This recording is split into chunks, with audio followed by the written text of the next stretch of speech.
अस्सलाम वालेकुम। डकी भाई असल में सादुर रहमान, उनका केस कहाँ तक पहुँचा है, क्या क्या इसमें इंकशाफात हो रहे हैं, FIA उनका इदारा इन्वेस्टिगेशन में क्या कह रहा है, 4 रोज़ का मज़ीद जिस्मानी रिमांड किस बुनियाद पर हासिल किया गया है, किस किस के और नाम आ रहे हैं, क्या इंकशाफात हो रहे हैं, इस सब पर हम बात करेंगे। जाबिर वकास मेरे साथ हैं, इन्वेस्टिगेटिव जर्नलिस्ट हैं, बहुत ज़बरदस्त काम करते हैं। जाबिर, क्या बता रहे हैं FIA वाले, क्या इल्ज़ामात अब तक सामने आए हैं, इन्वेस्टिगेशन में क्या कुछ हुआ है, क्या चीज़ें हुई हैं? समा साहब, नेशनल साइबर क्राइम एजेंसी जो है उसने इनको अपनी हिरासत में लिया था, बाज़ गिरफ्तारी डाली थी।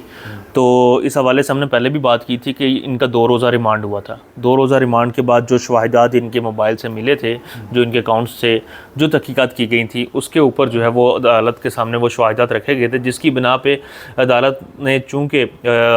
जो इस तरह के मामला होते हैं इसमें ज़्यादातर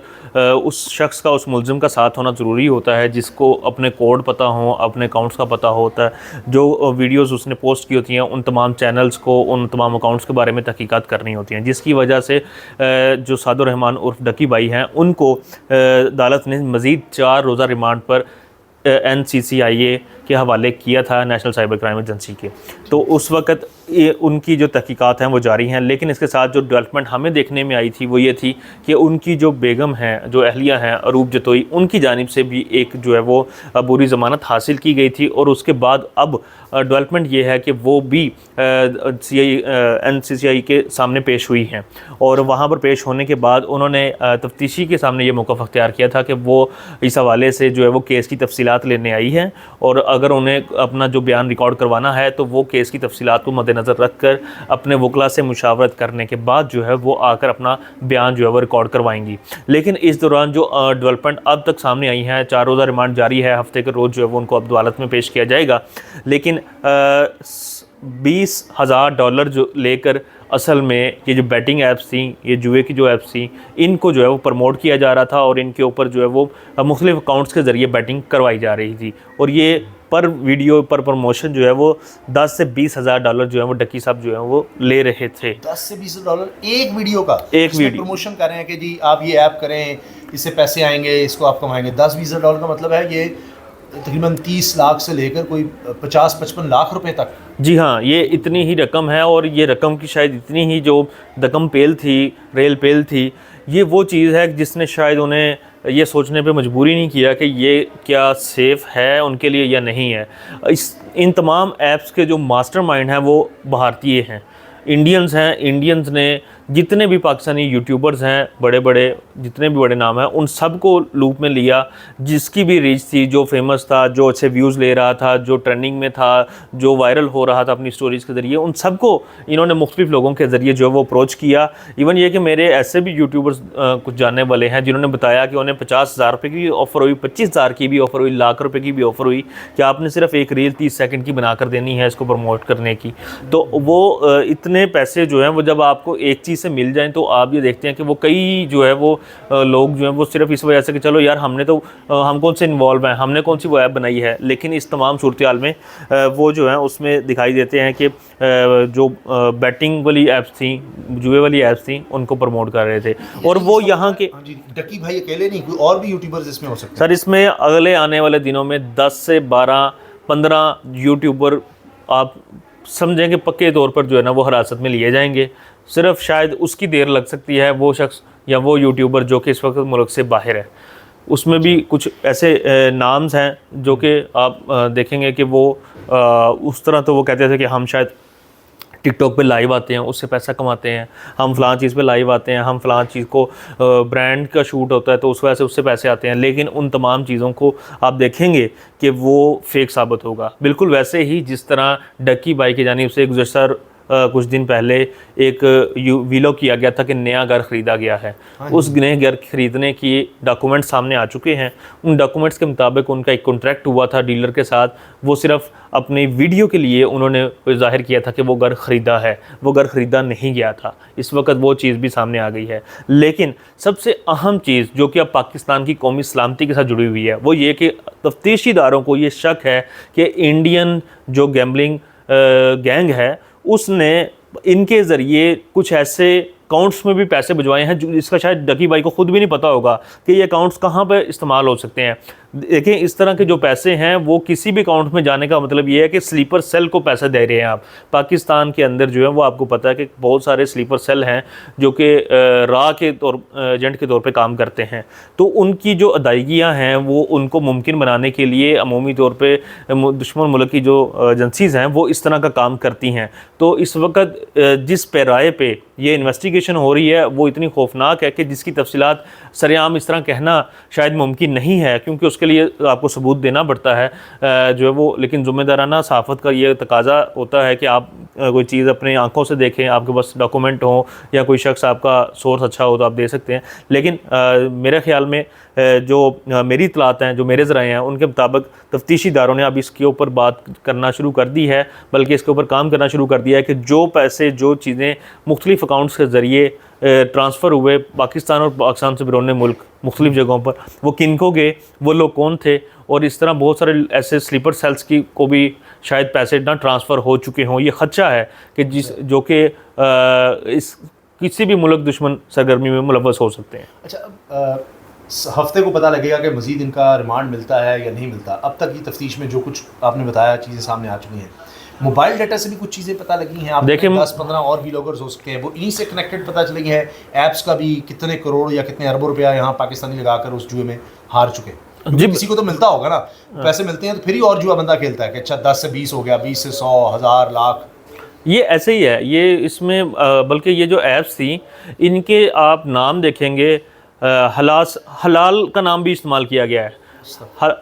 हलाल कॉइन के नाम से, अली कॉइन के नाम से, अली स्पिन के नाम से, हलाल स्पिन के नाम से। मतलब उनके नाम तो उन्होंने ऐसे ही रखे कि जैसे जो है वो किसी को शक ना हो कि ये उन्हें लगे कि ये सिर्फ एक गेम है जो कि हम ऑनलाइन खेल रहे हैं। वो ऑनलाइन गेम नहीं है, वो बैटिंग है, जो कि आप 200 रुपये लगाते हैं 500 आ रहा है, 500 लगा रहे हैं 1000 आ रहा है, ठीक है। वो आपको ये सहूलत बीच में देते हैं कि आप इन वो कॉइन्स की सूरत में आते हैं कि इन कॉइन्स को आप कैश करवा सकते हैं।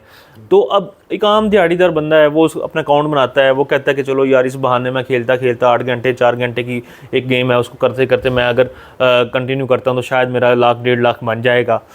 उसको तो 1 लाख 1.5 लाख बन रहा है, लेकिन उसके एंड पे जो मनी की सर्कुलेशन है, मनी की ट्रांसफ़र है, वो जो है वो बहुत ख़तरनाक है। उस सारे मामले के ऊपर जो है वो मेरे ख्याल में तफ्तीशी इदारे जो हैं वो उनके पहले ही कान खड़े हो चुके थे, और इसीलिए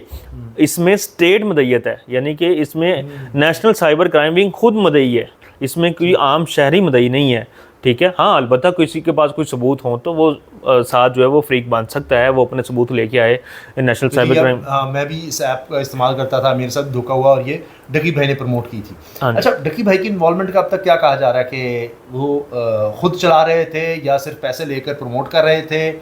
उनको भी इसमें से पैसे आ रहे थे या बस प्रमोशन करके उन्होंने अपना हिस्सा लिया और साइड पर? उन्हें एक यहाँ का एरिया हेड कह सकते हैं आप, कि वो बतौर हेड के तौर पे जो है वो यहाँ पे काम कर रहे थे और अपने जो भी उनका नेटवर्क था उसको इस्तेमाल में ला रहे थे। और इवन ये कि जो मोबाइल की बात आप पूछ रहे हैं तो उनके मोबाइल से चीज़ें मिली लिंक की, लेकिन उनकी जो वाइफ हैं उनका भी मोबाइल रख लिया गया है और उसका भी इस वक्त फ्रांसिक हो रहा है। अच्छा, उनकी एहले ने मोबाइल दे दिया है? हाँ जी,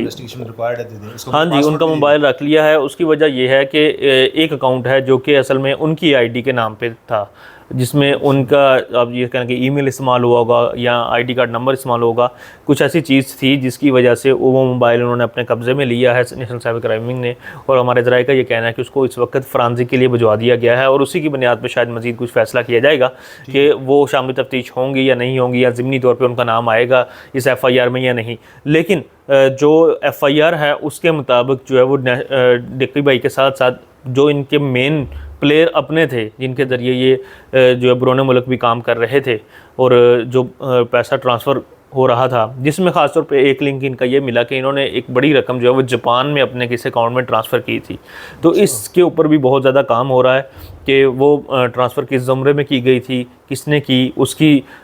मनी ट्रेल जो है वो चेक हो रही है कि पैसा आया किधर से, किस किस अकाउंट के रास्ते आया और इनको किस अकाउंट में आया, फिर इन्होंने किस अकाउंट के ज़रिए जापान पहुँचाया। तो ये बहुत सारी चीज़ें हैं जो कि मुख्तलिफ। ये आखिर में ये बताएं, ये भी हो सकता है कि जो लोग और थे वो अब तक डिलीट करके ऐप्स को या उसमें से निकल रहे हों और बचने की कोशिश कर रहे हों? देखें, जो लिंक्स हैं, जो हिस्ट्री है, वो आपको पता है कि इस वक्त दुनिया इस टेक्नोलॉजी पे पहुंच चुकी है, जो जदीदियत है उसमें वो सारी चीज़ें जो है वो आश्कार हो जाती हैं। और इसमें जो है वो किसी ने भी कुछ भी डिलीट कर लिया हो, लेकिन इसमें ख़ास तौर पे अगर मोबाइल रीसेट किया हुआ, फैक्ट्री रीसेट किया हुआ वापस आ सकता है, तो बहुत सारी चीज़ें वापस आ सकती हैं। ख़ास तौर पे वो जो ऐप है उसके जो मास्टरमाइंड पीछे बैठे हैं उनके पास जो उनका डाटा गया है वो भी शायद जो है ना डिलीट नहीं हो सकता, वो भी सेफ़ है। तो वो तहकीकाती इदारे उसी ज़ुमरे में काम कर रहे हैं और आने वाले दिनों में मज़ीद इंकशाफात सामने आएंगे। जब अगला रिमांड लेना होता है, 2 दफ़ा तो रिमांड मिल गया FIA को, तो उसमें मज़ीद इनको बताना पड़ता है कि हमने अभी तक ये इससे इन्वेस्टिगेशन की है, मज़ीद हमें इन्वेस्टिगेशन के लिए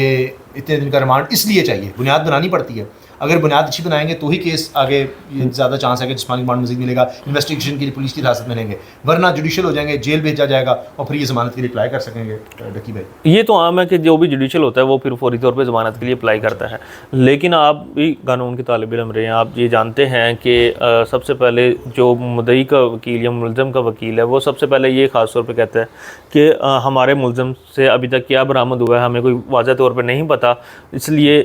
अगर अदारा नहीं बता सकता क्या बरामद हुआ है और तो उसे फ़ौरी तौर पर ज़मानत दी जाए, उसे रहा किया जाए। लेकिन अगर अदारे की जानिब से केस लड़ा जाता है और अदारा ये बताता है कि उसके पास से फ़लाँ चीज़ निकली है जो कि मशकूक है, गैर कानूनी है, तो इसलिए हम इसको नहीं छोड़ सकते। आइंदा बहुत सारी चीज़ें हैं जो कि इंटेरोगेट करनी है, तो इसलिए ज़रूरी है कि इनको हमारे पास रहने दिया जाए। ये अदालत के ऊपर मुनहसर है कि वो उनको मज़ीद रिमांड देती है या फिर उन्हें जुडिशल करती है। लेकिन ये भी हो सकता है कि केस की नोयत के मुताबिक जुडिशल होने के बाद दोबारा से FIA कुछ नए शवाहिदात की बिना पे अदालत से रजू करे और कहे कि एक दफ़ा फिर उनका जिस्मानी रिमांड